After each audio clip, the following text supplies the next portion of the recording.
Vanakkam.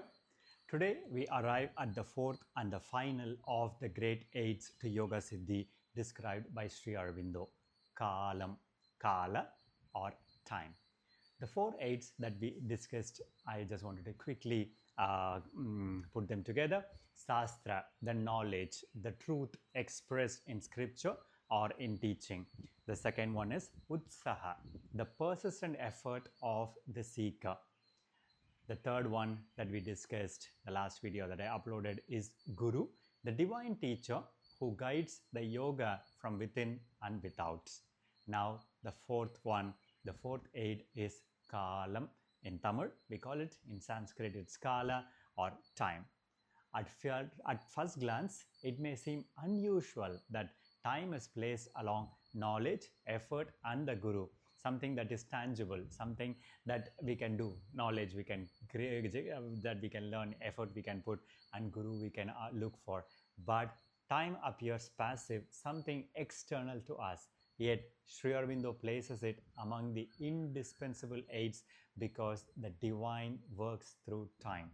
Time is not merely a succession of moments, my friends. Time is a field in which the divine works through us and the divine consciousness unfolds its work. So something like time has been given an important place in Sri Aurobindo's world. Sri Aurobindo writes, time is the ultimate remaining helper. He has already explained us that knowledge must awaken, the will must persevere, and the Guru must guide. But even with these three realizations, three aids, our realization only unfolds progressively.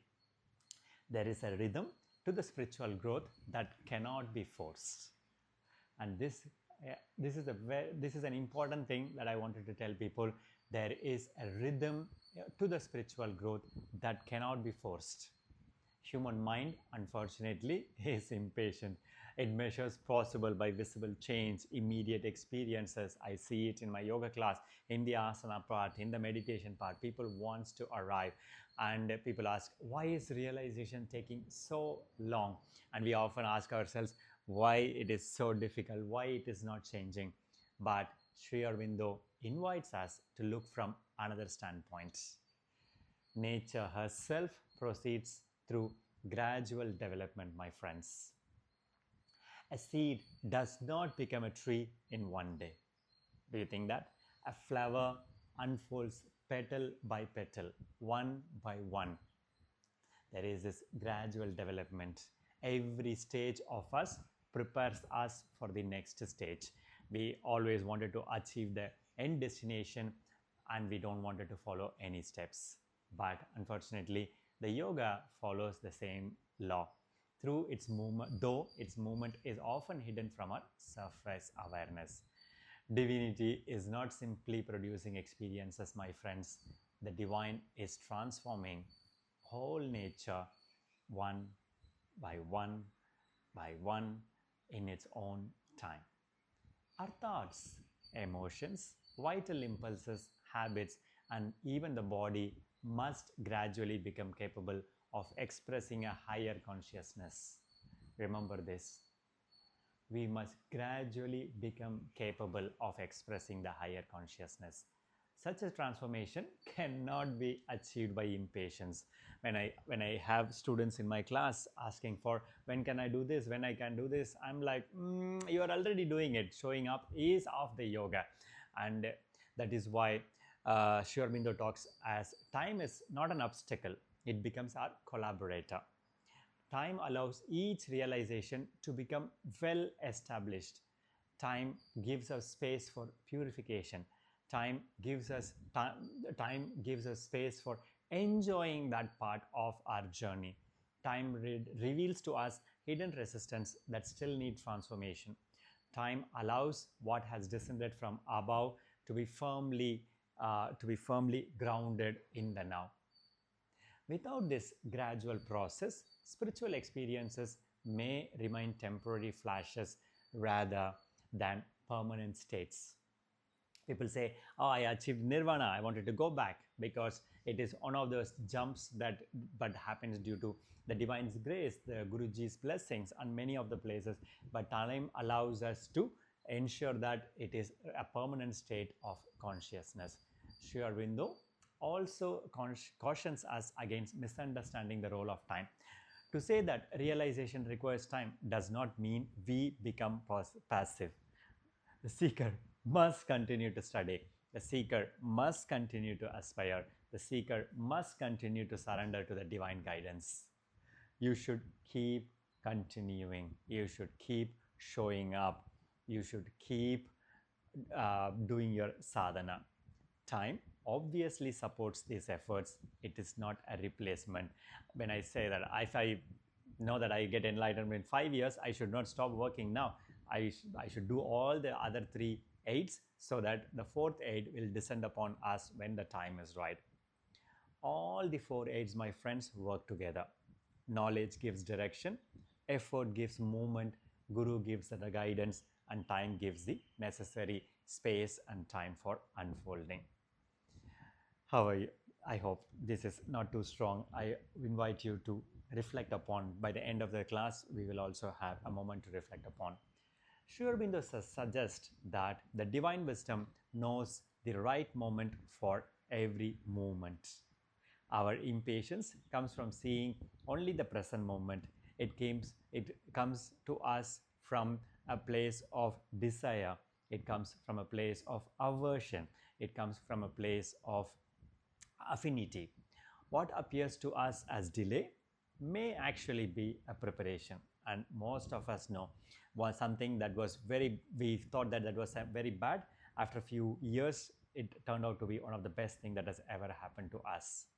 Yeah. So as we learn about time as the 4th and the last aid of Yoga Siddhi, our relationship with practice changes completely, my friends. Yeah, it is not only the knowledge, it's not only the aspiration, it's not only a guru, but we also recognize the importance of time. Now we can ask ourselves a question. Most of the question we always ask is how quickly I can progress. The question could be how sincerely I can offer myself today. Instead of demanding results, we start to collaborate with the process. That's an important thing.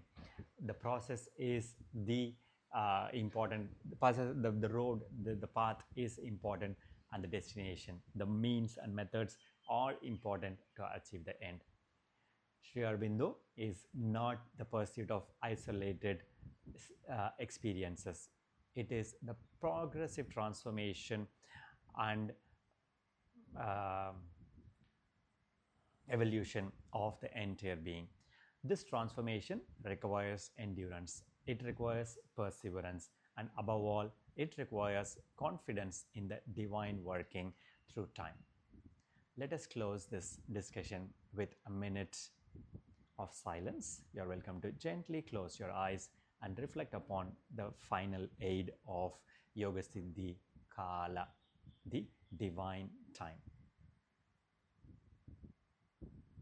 Gently close your eyes.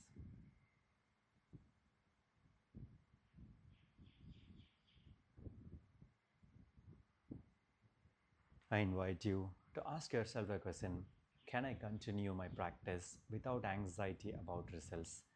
Can I cultivate the patience that comes from faith rather than resignation? And acknowledge the importance of the right time.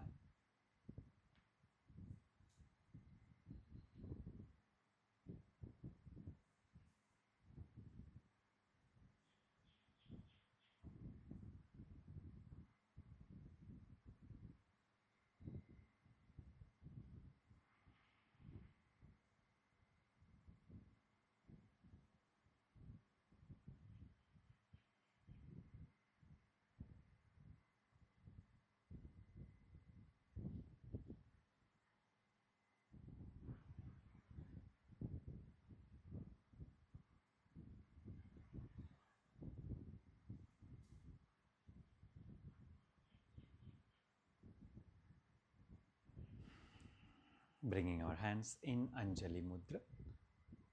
Thank yourself for being here, and let's begin and end sessions with an Om. Inhaling.